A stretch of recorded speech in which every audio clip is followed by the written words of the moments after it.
this video, we're going to learn about the structure of arteries, capillaries and veins, and we're going to be able to identify and give the role of the structures named in the second bullet point there. The lumen of the blood vessel is the central channel. It's the part of the blood vessel that blood flows through. The lumen is lined with a thin layer of cells which we call the endothelium. And the job of the endothelium is to allow friction-free flow of blood through the vessel. The endothelium is then surrounded by other layers of tissue, and these vary between arteries and veins. So we'll look at arteries first. Arteries have an outer layer of connective tissue containing elastic fibres, and then they have a middle layer with smooth muscle and more elastic fibres. These elastic fibres allow the walls of the artery to stretch and recoil to accommodate the surge of blood after every contraction of the heart. When the heart contracts, it pushes the blood out at high pressure, and that causes the artery to stretch. Then as the heart relaxes, the elastic fibres allow the artery to recoil back to its original size and shape. So the diagram shows the different layers in the artery. You have got the lumen, the space in the middle for the blood to flow through. You have the endothelium, which lines the artery to allow this friction-free movement of blood. We have the smooth muscle layer, and then we have this outer layer of connective tissue and elastic fibres to allow the artery to stretch and recoil. This is a microscope picture of an artery, and again you can see the layers. The endothelium lines the lumen, then we have the smooth muscle layer, and then we have the connective tissue layer with the elastic fibres. The smooth muscle allows the arteries to contract, causing vasoconstriction, or relax, causing vasodilation. And we will talk about that later. When the artery expands due to the high pressure of blood, that is felt as your pulse. So whenever you feel a pulse, you're feeling the artery expanding as the blood flows through at a high pressure, and then recoiling as the heart relaxes. Veins also have an outer layer of connective tissue with elastic fibres, and they also have a muscular layer, but the muscular layer in a vein is much thinner than that in arteries. The other difference between arteries and veins is that veins have valves to prevent the backflow of blood. The diagram shows a vein. We have got the outer layer of connective tissue and elastic fibres, the much thinner muscular layer with the smooth muscle, and then the endothelium. And of course you can also see the valve. So the function of a valve is to prevent the backflow of blood. It ensures that blood can only flow in one direction. This diagram compares the artery and the vein. You can see that both have got the outer layer of connective tissue with collagen fibres. These are the fibres that give the connective layer its elasticity. It's the same protein that gives your skin its elasticity. You can see the difference between the smooth muscle layer in an artery is much thicker. They both have the endothelium, and you can also see that there is a big difference in the size of the lumen. The lumen of the artery is much smaller than the lumen of a vein. Right. The final lot of blood vessels we're going to talk about are capillaries. Capillaries form dense networks or capillary beds at tissues and organs. Their function is to allow the exchange of substances between the tissues and the blood. So substances like glucose and oxygen will diffuse from the blood to the tissues. Waste products will diffuse from the tissues into the blood.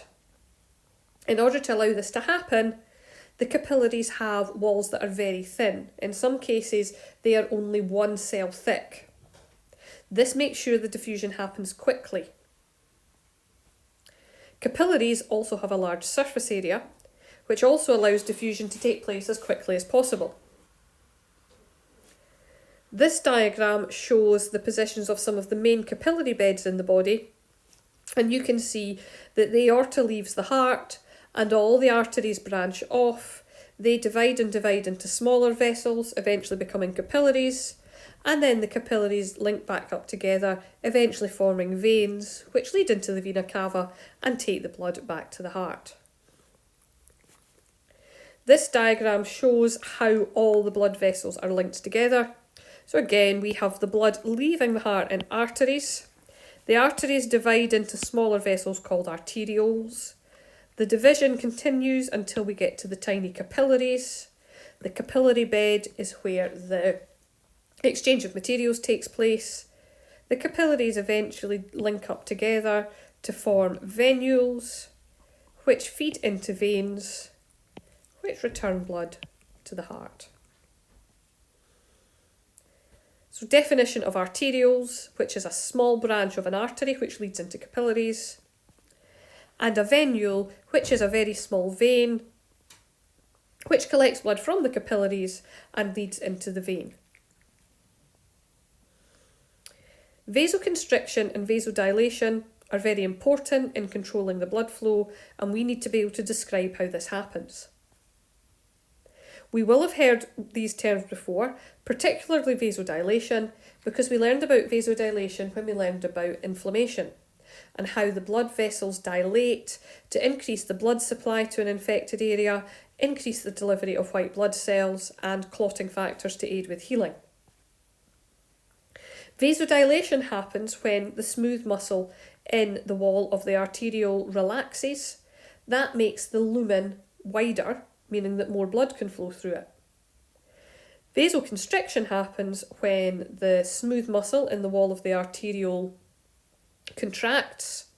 That makes the lumen narrower, meaning that less blood will flow through it. So, where is this important? Well, one of the situations that vasoconstriction and vasodilation are important is in helping to regulate your body temperature. When you are too hot, the arterioles at the surface of the skin will dilate. This means that more blood will be able to flow to the skin's surface, and it also means that more heat is lost by radiation.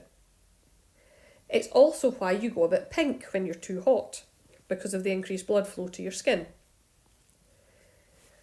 When you are too cold, the arterioles at the surface of the skin will constrict, they will get narrower. This reduces the flow of blood to the skin's surface and reduces heat loss by radiation. It's also why your skin goes really pale and almost white when you are cold.